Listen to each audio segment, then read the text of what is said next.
Hey, founders, welcome back to another episode of the Gab Lab. So glad you're here. Thank you for joining. This is a show that is designed to bring you financial intelligence that won't only blow your mind, but it will help you build your bottom line. Our episode champions today are our very good friends at Community Future Sunrise. Thank you for all that you do.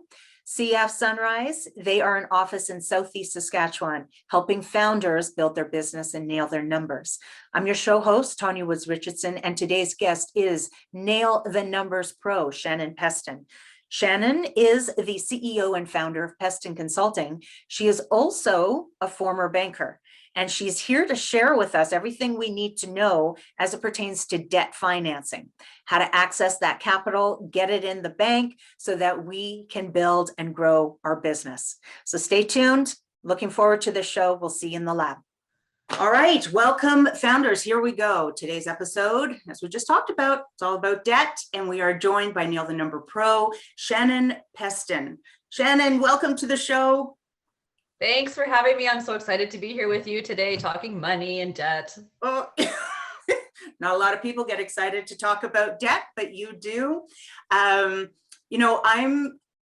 really excited to have you here. This is a long time in the making. Just for everybody watching in, I remember I first was introduced to you, Shannon. It was feels like decades ago with this pandemic, but I think it was probably about 2017, and I was in Calgary at the time, and I was watching this flurry of activity on Twitter and this discussion around debt and banking, and your handle, you were at the center of it all, educating and empowering people on, specifically women, on debt. And I knew at that point I needed to meet you. And I think that's when I first reached out to you on Twitter to say hello. We did, and I love that it was Twitter that connected us. I mean, we obviously have a shared passion for supporting entrepreneurs, but yeah, it's so funny how you meet people nowadays, and grateful that you did reach out on Twitter. There we go. And well, what are we now? We're 5-6 years later, and our world has changed. So the topic today, I'm very excited about this topic, specifically as we're talking about debt. For the founders listening in, this is really in line with looking for financing for your business, understanding that you typically have two options. You have either debt that you can go after, or you also have equity financing. And we did a whole other episode on equity financing. But when we're talking about debt today, we're talking about debt financing. And Shannon, where to start with this? I know that oftentimes there's this adage out there that there's such a thing as good debt. I hear that oftentimes. I think maybe we need to explore that a little bit so we don't get people into trouble. But maybe can you just talk a little bit about what debt financing is so that people are crystal clear as to what they're getting involved with? Yeah, great question. And there are so many different types of financing now that I think breaking it down as you are, it makes perfect sense. And debt financing really means that you have somewhere a creditor that you have to pay back within a certain time period. There's an agreed upon understanding of what that debt is going to look like. And it's fixed with certain terms around it. At the same time, once you have paid off that debt, the commitment to the lender no longer exists. So you talked about equity last week. Equity, you've got an investor, they're always there in the company. Debt financing, like primarily the financial institutions are the number one source where entrepreneurs will get their small business and growth financing from. But we see other groups as well. So anyone that's offering a term where there's a debt repayment, there's an agreed upon price, you know when you're coming out of that debt, that's the essential components of debt financing. And as I mentioned earlier, when they say that, debt can be good, when do you see I don't want to say accumulating, but when do you see taking on debt as being a good thing for a small business owner? Another great question, because I think a lot of people don't really know how to use debt in a positive way. And so when you're thinking about growing your business, you would want to bring in debt when somehow that debt is going to help you increase your revenue. Somehow you want to be able to tie it to growth. You never want to go asking for money when you're in trouble, because that is not good debt. But when you're using debt, let's say to buy equipment or to go into a new space, knowing how to use debt to grow the company is a great growth strategy, because let's face it, most entrepreneurs don't have that much capital sitting in their personal bank accounts to grow on their own. So when the business is sustainable and able to carry its own debt for the purposes of growth or expansion, that kind of debt is good debt. That's an investment in your business, is the way that I would see that one. And so smart, right? So smart. I personally wish more founders were thinking about turning their business into an investment. That's one of my soapboxes out there, but really understanding how that money is going to make money for you in the business. So that's a form of good debt. I know we've gone through a year unlike any other that we have gone through before. I'm not going to lie, it hurts my heart a little bit. I understand the intention of the government when all of these subsidies came into play. I imagine the vast majority of businesses took access to that capital, which is debt, right? There's only a portion of that that's forgivable, without necessarily the intention of this money needs to be making money, right? It was really just surviving. So now everybody's balance sheets are probably a little wonky with respect to debt, which kind of brings me into this next question around the pros and cons of debt. So obviously one of the pros, as you just mentioned, is that when you can borrow money and take that money and make more money, obviously that's going to work for you. What are some of the other pros and cons? Let's just talk about pros for a moment here. What are some of the other pros to taking on debt in the business? Well, again, the true pros of taking it on is that it is growth capital. It is the way to help you grow your business, invest in the company. And you can really grow your company by using your own, your retained earnings in your company. If you wanted to do it that way, that's part of the purpose of retained earnings. But oftentimes, if you're trying to grow, maybe you've got a great contract that's up, or maybe you have the opportunity to increase your production by using debt, that's certainly a pro, because it's giving you external capital. It's someone else's money that you get to be able to use.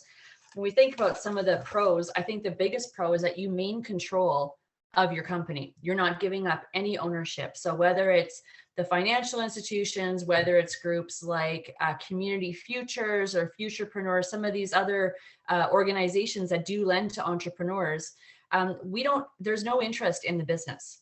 We want to make sure as a lender that you have the cash flow to be able to support that debt. And that's the biggest concern for a lot of these organizations. You sort of have this predictability as well when you have debt financing, because you have an agreed upon terms of reference around what that loan looks like. You know what your interest is, you know how long the amortization is, you know what your monthly payments are. And as I mentioned earlier, once that debt is repaid, you have no further commitment. So that breaks off, which is huge. And it's also, a less costly form of financing compared to something like equity financing. So I think those would probably be the pros. Maybe another pro too from the tax side is a lot of the fees and the interest expense are things that you can claim as expenses for with respect to the taxes. Good point. Good point. You said something I think is really important to dig into there for a moment. You talked about it's less costly than equity financing. How so? Can you get into that a little bit?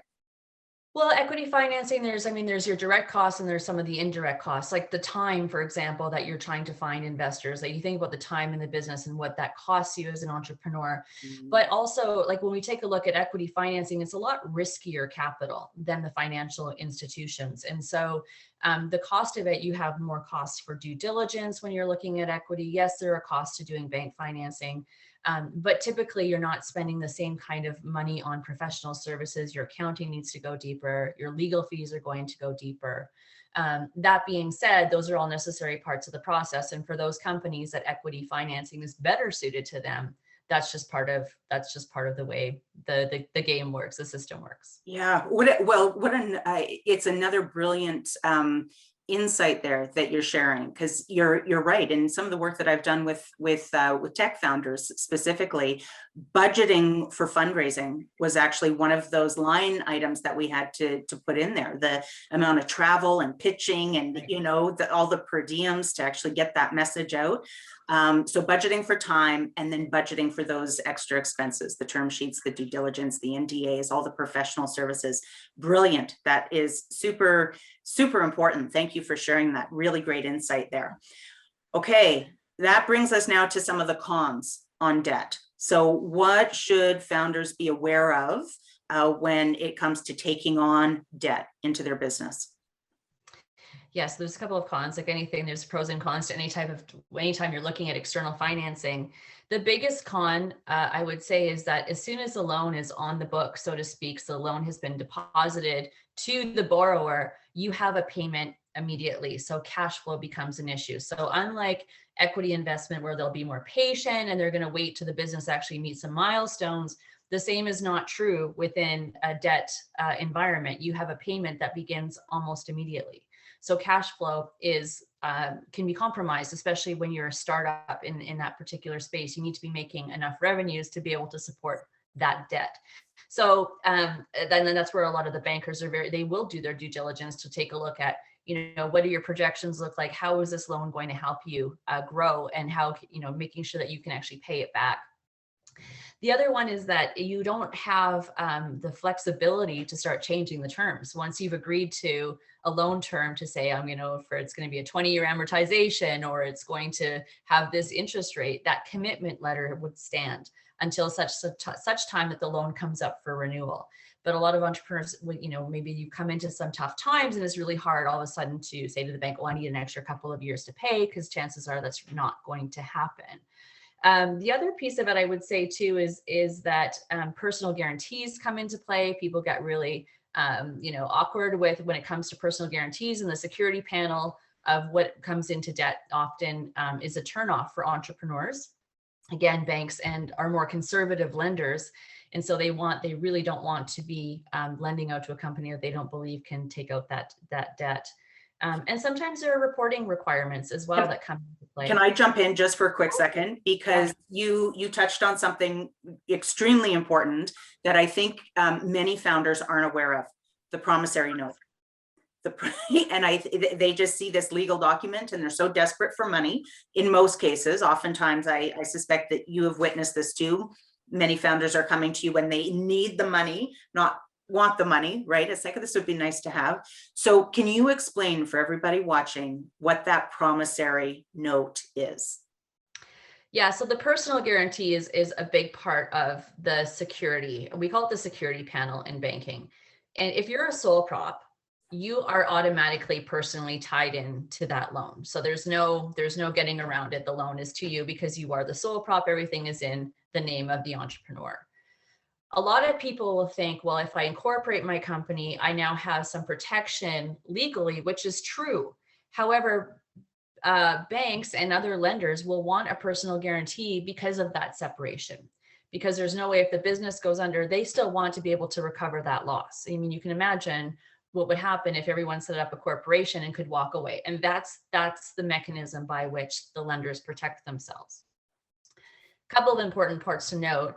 Generally speaking, when we're looking at, and I keep saying words, if I'm still in the banking, I'm not, but I'll speak on behalf of the industry here.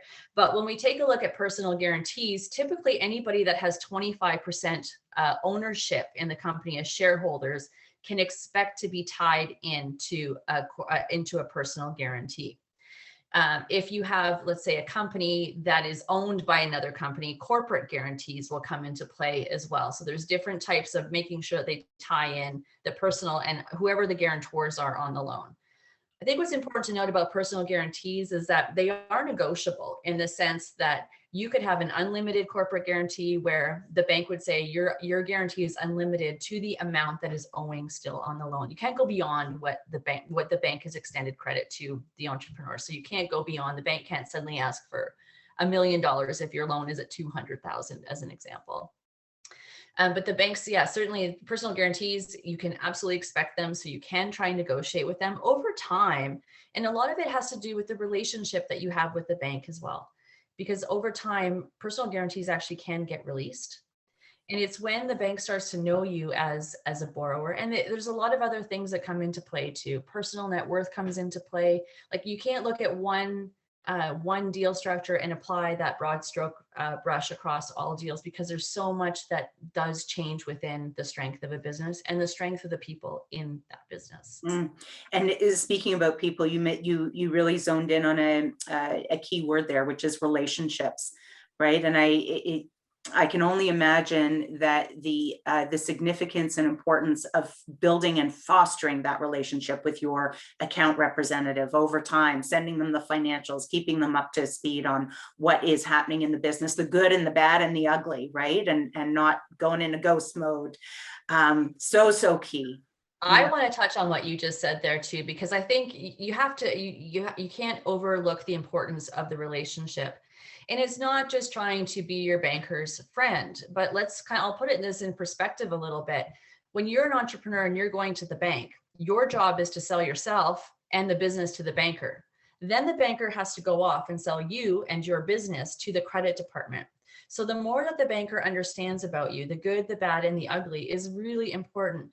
No banker wants to have to find things out later that weren't good, something that they could have been a part of the conversation or a part of a solution, because it shapes the character of an entrepreneur. And character is one of the most important considerations that banks look at when they're lending. So I've always said to entrepreneurs, build a relationship with your banker, let them know what you're doing, invite them into your business, like consider them part of your supply chain. Like they are a key partner in your business. So be inviting them, keeping them up to date.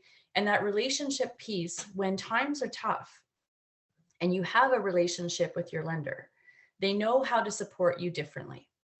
And the last thing you want to do is hide from your banker. You know, when something is going wrong, you don't want to just walk away. And I think, you know, there might be a generational thing here too, because I know that my dad, when I first went into banking, he was like, oh, we didn't tell our bankers anything. You know, we kept everything because they always thought banks as, strapping the entrepreneur's hand. They weren't necessarily helpful.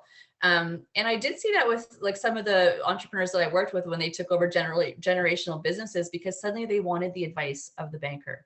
And they were taught, like, don't tell your banker things, but super important in that relationship. I can't understate how important that is. Well, and for me, that one of the mind blowing moments there that you talked about is just seeing them as a piece of your supply chain, right? Like one of your team that's there. So it's not just about getting the money, putting in the account and never seeing them again, right? They're hopefully there throughout the lifespan of the business. So brilliant. So can we just, as we're kind of wrapping up this part one, which is really all about debt, can we just explore a little bit the debt landscape? Because I know that you're sharing with us your perspective as a banker. You've mentioned a couple of organizations out there, like our episode champion, Community Futures and Futurepreneur.